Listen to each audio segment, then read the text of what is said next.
I'm Kelly from Just a Taste, and I've teamed up with Williams Sonoma and SCANPAN for the launch of their brand new line of nonstick cookware called Technique.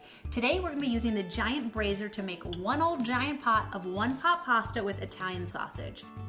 I'm going to start by adding a little bit of olive oil to my pan. And then I'm going to add a mild Italian sausage. If you like a little bit of a kick, go ahead and go for the spicy version, but because I have two little kids, I'm always opting for the sweet or mild one. The great thing about this nonstick surface is you really have to use minimal oil because literally nothing sticks to the pan, but at the same time you still get this really nice browning on any sort of meats. And then the great thing about the size of this pan is not only does it have these high sides, but it's nice and big, so I can cook this entire pot of pasta for my family, freeze any leftovers, and then reheating it is a total breeze. I've got that nice golden brown color on my Italian sausage. And now all I'm going to do is add a little bit of minced garlic.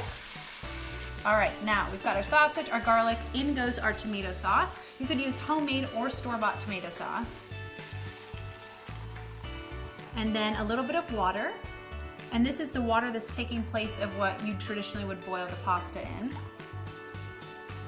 And last but not least, our uncooked pasta. So today I'm using rigatoni. You could use a penne, a cavatappi, anything that you like. Give this a quick stir just to coat the noodles. Once the noodles are nice and coated, I'm gonna go ahead and pop on the lid.